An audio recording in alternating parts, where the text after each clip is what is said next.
আপু আসসালামু আলাইকুম। ওয়ালাইকুম সালাম। কি নাম ভাইয়া? আশা। কার মনের ভালোবাসা তুমি? কার্বনের ভালোবাসা এটা জানি না। এটা জানো না? না। তাহলে কি জানো? আমার নাম আশা, আমি এটাই জানি। তোমার নামটা আশা, তুমি সেটাই জানো। হুম। তো আশা আপু মানে জীবনের গল্পটা শুনতে আসছে, একটু বলবা? হ্যাঁ, বলবো না কেন বলবো। মানে কি আছে জীবনের? জীবনে কি আছে? জীবনে তো অনেক কিছুই মানুষের আশা হ্যাঁ ভরসা থাকে, আর অনেকটা স্বপ্ন থাকে। সবার হ্যাঁ তো আর সব স্বপ্ন পূরণ হয় না।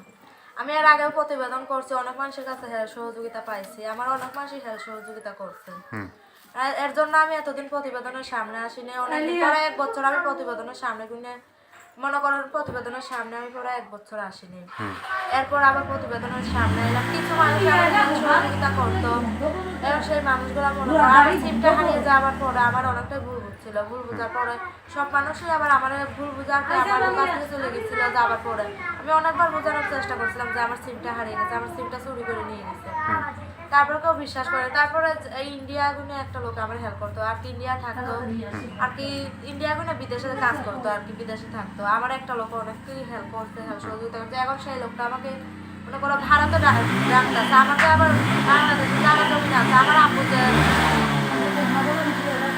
হ্যাঁ, আমার আব্বু আর আমি যে থাকতাম, আমার জায়গা আছে, আমরা ভাড়া থাকতাম সত্য, কিন্তু আমার যে বাংলাদেশের জায়গাটা আছে, সেই জায়গা বিক্রি করে সে বলে যে ওই জায়গা বিক্রি করে তুমি আমার সঙ্গে এসে পড়ো। তা আমি যদি ওই জায়গাটা বিক্রি করে আমি যদি ওই লোকের কাছে যাই, তো ভবিষ্যতে ওই লোক আমার কি করে দেবে, সেই বিশ্বাসও তো আমি ওনার কাছে যাইতে হবে। তো সেই বিশ্বাসটা তো আমার যোগাইতে হবে।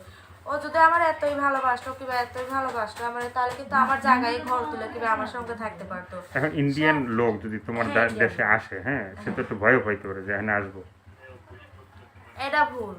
কারণ ওনার সঙ্গে আমার 1 বছর পর্যন্ত কথা হয়েছে, 1 বছর পর্যন্ত যোগাযোগ হয়েছে। আমি বলছি যে অবশ্যই আমি বিয়ে বসবো। হুম, আমার জায়গায় আমার জমিন আছে, আমার জমিনে ঘর বাড়ি তুলে দাও। আমি তো মানুষের বাড়ি ভাড়া থাকি, আমার জমিনে আমার ঘর বাড়ি তুলে দাও, অবশ্যই আমি আপনার কাছে বিয়ে বসবো। কিন্তু সে বলছে কি যে আপনার জায়গা জমি বেচে আমার কাছে এসে বড় ভারতে চলে আসো। হুম। সে কিছুদিন পর আর কি ভারত থেকে বিদেশ থেকে ভারতে চলে যাবে 5-6 দিন পর। তার উদ্দেশ্যে তো কি বলবো, সে আমারে ভালো পাচ্ছিল হয়তো, শুধু এমনি মন থেকে ভালোবাসে, সে মনে করো মজা পাওয়ার জন্য হয়তো ভালোবাসছিল। না হলে আমি একবারের কথাই তো আমার ছেড়ে গেছে।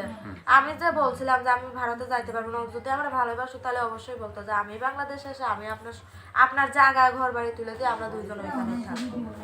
তো এখন যদি কেউ ভালোবাসতে চায়, হ্যাঁ, কি ধরনের একটা মানুষ চাই?